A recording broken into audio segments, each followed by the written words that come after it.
যেহেতু এটা একটা আবাসিক কাম বাণিজ্যিক ভবন, তো এই আবাসিক কাম বাণিজ্যিক ভবনের মধ্যে যে সমস্ত কেমিক্যালের ব্যবসা যারা করেন তাদের আসলে বোঝা উচিত যে কী ধরনের কেমিক্যাল এখানে রাখা দরকার। তো আমাদের মোট 7টা ইউনিট এখানে আসছে, বাট আমরা 4টা ইউনিট কাজ করেছি আর বাকি 3টা ইউনিট আমাদের স্ট্যান্ড বাই ছিল।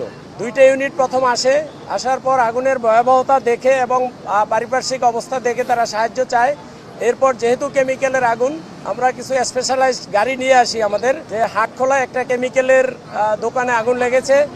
আমরা সংবাদ পাওয়ার সাথে সাথে আমাদের নিয়ারেস্ট ফায়ার স্টেশন সিদ্দিক বাজার, সেখান থেকে 2টা ইউনিট প্রথম আসার পর আগুনের ভয়াবহতা দেখে এবং পারিপার্শ্বিক অবস্থা দেখে তারা সাহায্য চায়।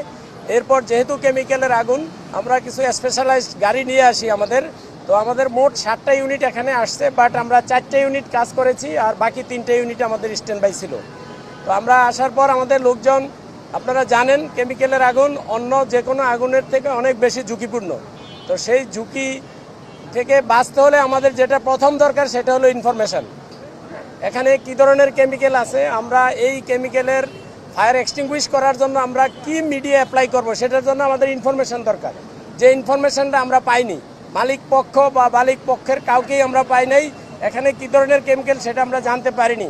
তারপরেও আমরা আমাদের নিজের অভিজ্ঞতা দিয়ে, আমাদের প্রফেশনালিজম দিয়ে আমরা চেষ্টা করেছি ওটার কাছে পৌঁছার জন্য দোকানের, এবং আমরা পর্যায়ক্রমে ওখানে ফোম ব্যবহার করেছি কিছুক্ষণ আবার ফোম ব্যবহার করিনি। আমরা দেখতে পেয়েছি যে ফোম দেওয়ার পরে কি হয়, পানি দেওয়ার পরে কি হয়, এই জিনিসটা আমরা লক্ষ্য করতেছিলাম। তো এরপর আস্তে আস্তে আমরা আগুনের হিট কমিয়ে নিয়ে এসেছি। তারপর আমাদের এখানে যে ধোঁয়া ছিল সেটার পরিমাণও কমিয়ে নিয়ে আসছি। আর এখানে যেটা সবচেয়ে বড় বিষয় সেটা হলো, যেহেতু এটা একটা আবাসিক কাম বাণিজ্যিক ভবন, তো এই আবাসিক কাম বাণিজ্যিক ভবনের মধ্যে যে সমস্ত কেমিক্যালের ব্যবসা যারা করেন তাদের আসলে বোঝা উচিত যে কী ধরনের কেমিক্যাল এখানে রাখা দরকার। যে কেমিক্যাল এখানে আছে এগুলো হেলথ হ্যাজার্ড, স্বাস্থ্যের জন্য খুবই ঝুঁকিপূর্ণ, এগুলো ফ্লেমেবল এবং এগুলো হলো এক্সপ্লোশনও হতে পারত। তো যারা আবাসিক এলাকায় যারা থাকেন, আবাসিক ভবনে যারা থাকেন, এই বিষয়গুলো এখানে যারা থাকবেন তারাও যেন একটু খেয়াল করেন যে আসলে এখানে যারা ব্যবসা করতেছে তারা কি ধরনের জিনিস ব্যবহার করছে।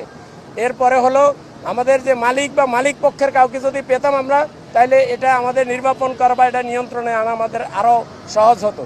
তো আগুন আমরা 7টার সময় আমাদের আগুন নিয়ন্ত্রণে আমরা নিয়ে এসেছি। আগুন এখন সম্পূর্ণ আমাদের নিয়ন্ত্রণে আছে, বাট আরও কিছু সময় লাগবে, আমরা পর্যবেক্ষণে রাখবো। যদিও এটা যদি কেমিক্যালের আগুন যেহেতু, সেজন্য আমাদের এটা একটু দেখতে হবে, একটু সময় লাগবে।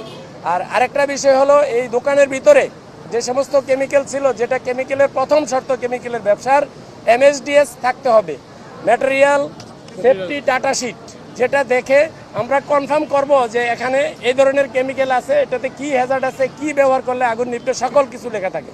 বাট এই MSDS এর কোনো চিহ্ন আমরা এখানে পাই নাই। যারা ব্যবসা করেন কেমিক্যালের, ওনারা অবশ্যই জানেন যে কেমিক্যালের ব্যবসায় MSDS বাধ্যতামূলক। তো এই ধরনের কিছু আমরা পাই নাই। তো আমরা এখন যেটা করব সেটা হলো, যারা এই কেমিক্যালের ব্যবসা করতেছেন এগুলো আমরা থরলি ভিজিট করব। যদি আমরা আগেও ভিজিট করেছি, তাদেরকে নোটিশ দিয়েছি, আমরা এখানে পুনরায় এই কার্যক্রম চালাবো এবং আমরা সকল ব্যবসায়ীকে সতর্ক করব যাতে মানুষের জীবনের ক্ষয়ক্ষতি না হয়। ব্যবসা করেন কিন্তু আপনি মানুষের জীবনের যাতে ক্ষতি না হয়, যেহেতু এটা একটা আবাসিক, উপরে কিন্তু সকল 32টা বাসা আছে উপরে।